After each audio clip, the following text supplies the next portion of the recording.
Chapter 7.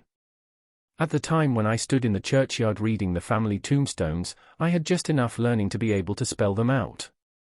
My construction even of their simple meaning was not very correct, for I read "wife of the above" as a complimentary reference to my father's exaltation to a better world, and if any one of my deceased relations had been referred to as below, I have no doubt I should have formed the worst opinions of that member of the family.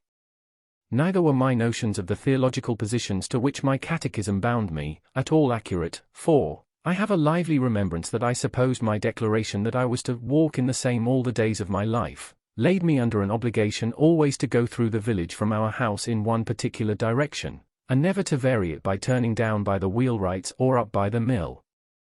When I was old enough, I was to be apprenticed to Joe, and until I could assume that dignity I was not to be what Mrs. Joe called pompeyed, or, as I render it, pampered. Therefore, I was not only odd boy about the forge, but if any neighbor happened to want an extra boy to frighten birds, or pick up stones, or do any such job, I was favored with the employment. In order, however, that our superior position might not be compromised thereby, a money-box was kept on the kitchen mantel shelf, into which it was publicly made known that all my earnings were dropped.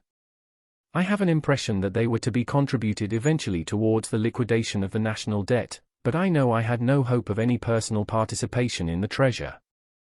Mr. Wopsle's great-aunt kept an evening school in the village, that is to say, she was a ridiculous old woman of limited means and unlimited infirmity, who used to go to sleep from 6 to 7 every evening, in the society of youth who paid 2 pence per week each, for the improving opportunity of seeing her do it.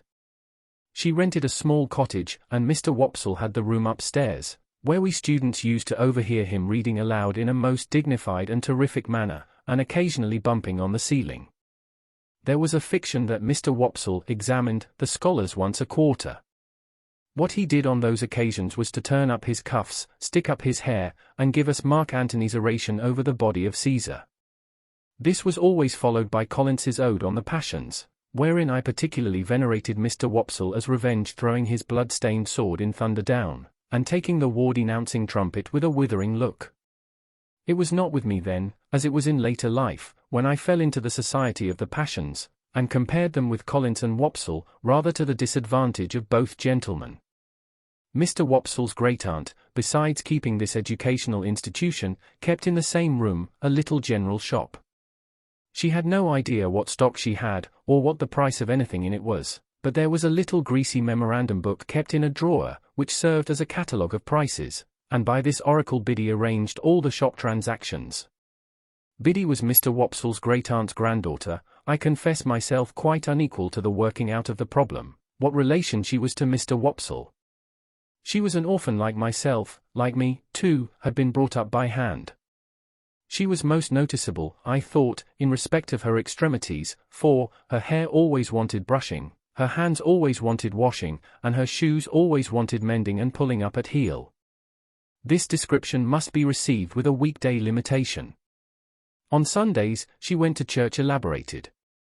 Much of my unassisted self, and more by the help of Biddy than of Mr. Wopsle's great-aunt, I struggled through the alphabet as if it had been a bramble bush, getting considerably worried and scratched by every letter. After that I fell among those thieves, the 9 figures, who seemed every evening to do something new to disguise themselves and baffle recognition. But, at last I began, in a purblind groping way, to read, write, and cipher, on the very smallest scale. One night I was sitting in the chimney corner with my slate, expending great efforts on the production of a letter to Joe. I think it must have been a full year after our hunt upon the marshes, for it was a long time after, and it was winter and a hard frost. With an alphabet on the hearth at my feet for reference, I contrived in an hour or two to print and smear this epistle. My dear Joiopeu are quite well Iopeishal. Son be hable for to teach you Joe and then we shall be. So glodden when I am prank to you Jowot larks an. Believe me infxn pip. There was no indispensable necessity for my communicating with Joe by letter, inasmuch as he sat beside me and we were alone. But I delivered this written communication, slate and all, with my own hand, and Joe received it as a miracle of erudition. I say, Pip, old chap, cried Joe, opening his blue eyes wide, what a scholar you are.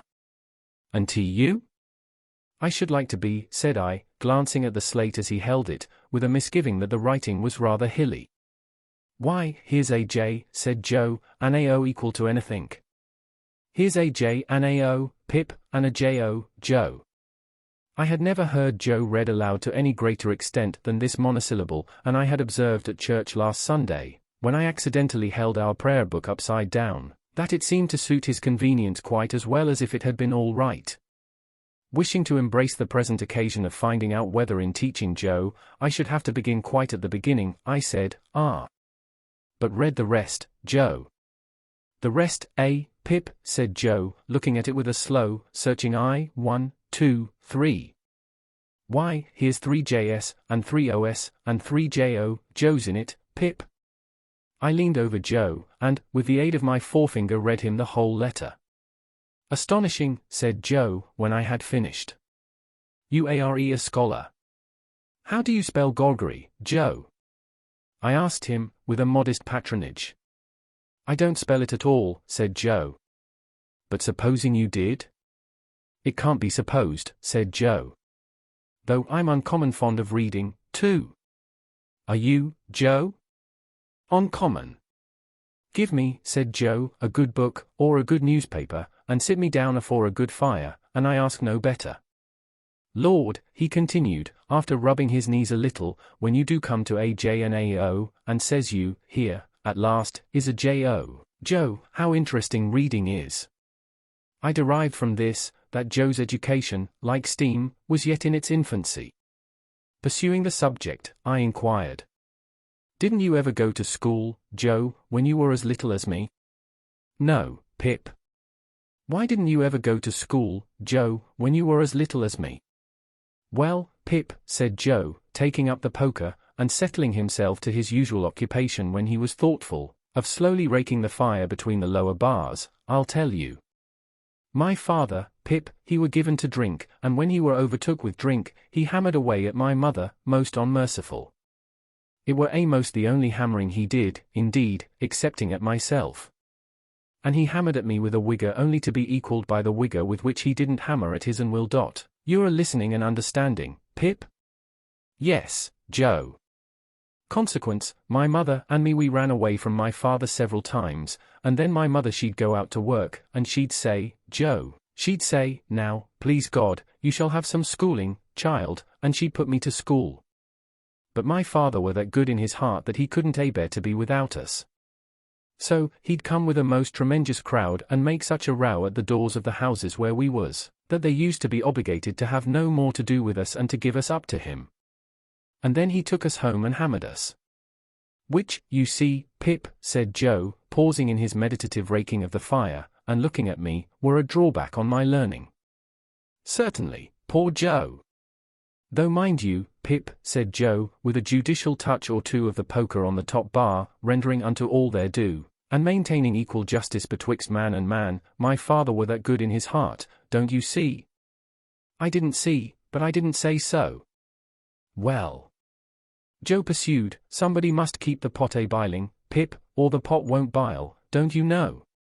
I saw that, and said so. Consequence, my father didn't make objections to my going to work, so I went to work at my present calling, which were his too, if he would have followed it, and I worked tolerable hard, I assure you, Pip. In time I were able to keep him, and I kept him till he went off in a purple leptic fit. And it were my intentions to have had put upon his tombstone that, what's humour the failings on his part, remember reader he were that good in his heart. Joe recited this couplet with such manifest pride and careful perspicuity, that I asked him if he had made it himself. I made it, said Joe, my own self. I made it in a moment. It was like striking out a horseshoe complete, in a single blow. I never was so much surprised in all my life, couldn't credit my own ed, to tell you the truth, hardly believed it were my own ed. As I was saying, Pip, it were my intentions to have had it cut over him, but poetry costs money, cut it how you will, small or large, and it were not done. Not to mention bearers, all the money that could be spared were wanted for my mother. She were in poor health, and quite broke. She weren't long of following, poor soul, and her share of peace come round at last. Joe's blue eyes turned a little watery. He rubbed first one of them, and then the other, in a most uncongenial and uncomfortable manner, with the round knob on the top of the poker. "It were but lonesome then," said Joe, "living here alone, and I got acquainted with your sister." "Now, Pip," Joe looked firmly at me as if he knew I was not going to agree with him, "your sister is a fine figure of a woman." I could not help looking at the fire, in an obvious state of doubt. Whatever family opinions, or whatever the world's opinions, on that subject may be, Pip, your sister is. Joe tapped the top bar with the poker after every word following, "a fine figure of a woman." I could think of nothing better to say than, "I am glad you think so, Joe." "So am I," returned Joe, catching me up. "I am glad I think so, Pip. A little redness or a little matter of bone, here or there, what does it signify to me?" I sagaciously observed, if it didn't signify to him, to whom did it signify? "Certainly," assented Joe. "That's it. You're right, old chap. When I got acquainted with your sister, it were the talk how she was bringing you up by hand. Very kind of her too, all the folks said, and I said, along with all the folks. As to you," Joe pursued with a countenance expressive of seeing something very nasty indeed, "if you could have been aware how small and flabby and mean you was, dear me, you'd have formed the most contemptible opinion of yourself." Not exactly relishing this, I said, "Never mind me, Joe." "But I did mind you, Pip," he returned with tender simplicity. "When I offered to your sister to keep company, and to be asked in church at such times as she was willing and ready to come to the forge, I said to her, 'And bring the poor little child.' 'God bless the poor little child,' I said to your sister, 'there's room for him at the forge.'" I broke out crying and begging pardon, and hugged Joe round the neck, who dropped the poker to hug me, and to say, "Ever the best of friends, and to us, Pip." "Don't cry, old chap." When this little interruption was over, Joe resumed. "Well, you see, Pip, and here we are. That's about where it lights, here we are. Now, when you take me in hand in my learning, Pip, and I tell you beforehand I am awful dull, most awful dull, Mrs. Joe mustn't see too much of what we're up to. It must be done, as I may say, on the sly." "And why on the sly?" "I'll tell you why, Pip." He had taken up the poker again, without which, I doubt if he could have proceeded in his demonstration. "Your sister is given to government." "Given to government, Joe?" I was startled, for I had some shadowy idea, and I am afraid I must add, hope, that Joe had divorced her in a favor of the Lords of the Admiralty, or Treasury. "Given to government," said Joe. "Which I mean to say the government of you and myself." "Oh. And she and T over partial to having scholars on the premises," Joe continued, "and in particular would not be over partial to my being a scholar, for fear as I might rise like a sort of rebel, don't you see?" I was going to retort with an inquiry, and had got as far as, "Why?" when Joe stopped me. "Stay a bit. I know what you're going to say, Pip, stay a bit. I don't deny that your sister comes the mogul over us, now and again. I don't deny that she do throw us backfalls, and that she do drop down upon us heavy. At such times as when your sister is on the rampage, Pip," Joe sank his voice to a whisper and glanced at the door, "candor compels fur to admit that she is a buster." Joe pronounced this word, as if it began with at least 12 capital BS. "Why don't I rise?" "That were your observation when I broke it off, Pip?" "Yes, Joe." "Well," said Joe, passing the poker into his left hand, that he might feel his whisker, and I had no hope of him whenever he took to that placid occupation, "your sister's a mastermind." "A mastermind? What's that?" I asked, in some hope of bringing him to a stand. But Joe was readier with his definition than I had expected, and completely stopped me by arguing circularly, and answering with a fixed look, "Her." "And I ain't a mastermind," Joe resumed, when he had unfixed his look, and got back to his whisker. "And last of all, Pip, and this I want to say very serious to you, old chap, I see so much in my poor mother, of a woman drudging and slaving and breaking her honest heart and never getting no peace in her mortal days, that I'm dead afeard of going wrong in the way of not doing what's right by a woman, and I'd fur rather of the two go wrong the t'other way, and be a little inconvenienced myself.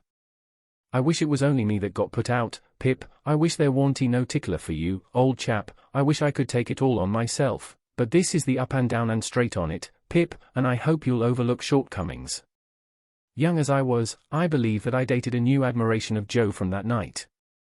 We were equals afterwards, as we had been before, but, afterwards at quiet times when I sat looking at Joe and thinking about him, I had a new sensation of feeling conscious that I was looking up to Joe in my heart. However, said Joe, rising to replenish the fire, here's the Dutch clock working himself up to being equal to strike 8 of M, and she's not come home yet. I hope Uncle Pumblechook's mare mayn't have set a forfeit on a piece of ice, and gone down. Mrs. Joe made occasional trips with Uncle Pumblechook on market days, to assist him in buying such household stuffs and goods as required a woman's judgment, Uncle Pumblechook being a bachelor and reposing no confidences in his domestic servant. This was market day, and Mrs. Joe was out on one of these expeditions. Joe made the fire and swept the hearth, and then we went to the door to listen for the chaise cart. It was a dry cold night, and the wind blew keenly, and the frost was white and hard.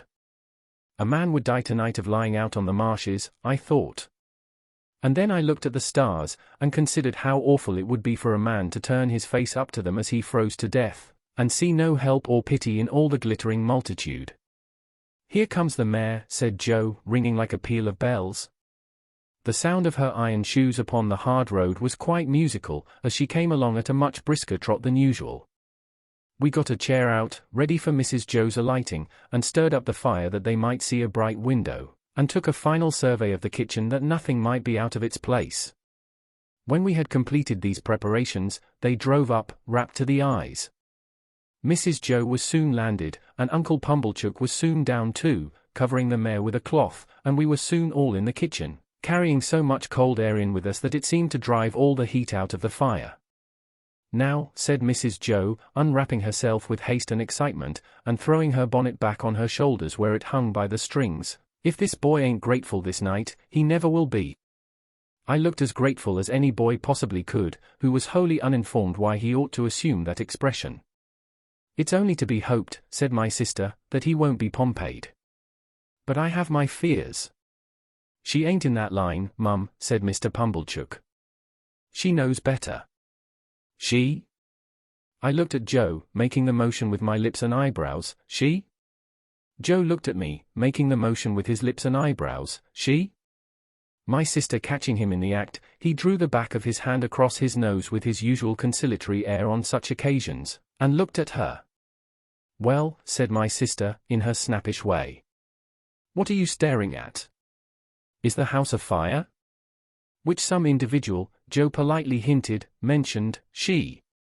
And she is a she, I suppose, said my sister. Unless you call Miss Havisham a he. And I doubt if even you'll go so far as that. Miss Havisham, uptown, said Joe. Is there any Miss Havisham downtown, returned my sister. She wants this boy to go and play there. And of course he's going. And he had better play there, said my sister, shaking her head at me as an encouragement to be extremely light and sportive, or I'll work him. I had heard of Miss Havisham uptown, everybody for miles round had heard of Miss Havisham uptown, as an immensely rich and grim lady who lived in a large and dismal house barricaded against robbers, and who led a life of seclusion. Well, to be sure, said Joe, astounded. I wonder how she come to know Pip. Noodle, cried my sister. Who said she knew him? Which some individual, Joe again politely hinted, mentioned that she wanted him to go and play there. And couldn't she ask Uncle Pumblechook if he knew of a boy to go and play there? Isn't it just barely possible that Uncle Pumblechook may be a tenant of hers, and that he may sometimes, we won't say quarterly or half-yearly, for that would be requiring too much of you, but sometimes, go there to pay his rent? And couldn't she then ask Uncle Pumblechook if he knew of a boy to go and play there? And couldn't Uncle Pumblechook, being always considerate and thoughtful for us, though you may not think it, Joseph, in a tone of the deepest reproach, as if he were the most callous of nephews, then mention this boy, standing prancing here, which I solemnly declare I was not doing, that I have forever been a willing slave to. Good again, cried Uncle Pumblechook. Well put. Prettily pointed. Good indeed. Now Joseph, you know the case. "No, Joseph," said my sister, still in a reproachful manner, while Joe apologetically drew the back of his hand across and across his nose, "you do not yet, though you may not think it, know the case. You may consider that you do, but you do not, Joseph. For you do not know that Uncle Pumblechook, being sensible that for anything we can tell, this boy's fortune may be made by his going to Miss Havisham's, has offered to take him into town tonight in his own chaise cart, and to keep him tonight, and to take him with his own hands to Miss Havisham's tomorrow morning." "And Lore mussy me," cried my sister, casting off her bonnet in sudden desperation, "here I stand talking to mere mooncalves, with Uncle Pumblechook waiting, and the mare catching cold at the door, and the boy grimed with crock and dirt from the hair of his head to the sole of his foot." With that, she pounced upon me, like an eagle on a lamb, and my face was squeezed into wooden bowls in sinks, and my head was put under taps of water butts, and I was soaped, and kneaded, and towelled, and thumped, and harrowed, and rasped, until I really was quite beside myself. I may here remark that I suppose myself to be better acquainted than any living authority, with the ridgy effect of a wedding ring, passing unsympathetically over the human countenance. When my ablutions were completed, I was put into clean linen of the stiffest character, like a young penitent into sackcloth, and was trussed up in my tightest and fearfullest suit. I was then delivered over to Mr. Pumblechook, who formally received me as if he were the sheriff, and who let off upon me the speech that I knew he had been dying to make all along: "Boy, be forever grateful to all friends, but especially unto them which brought you up by hand. Goodbye, Joe. God bless you, Pip, old chap." I had never parted from him before, and what with my feelings and what with soapsuds, I could at first see no stars from the chaise cart. But they twinkled out one by one, without throwing any light on the questions why on earth I was going to play at Miss Havisham's, and what on earth I was expected to play at.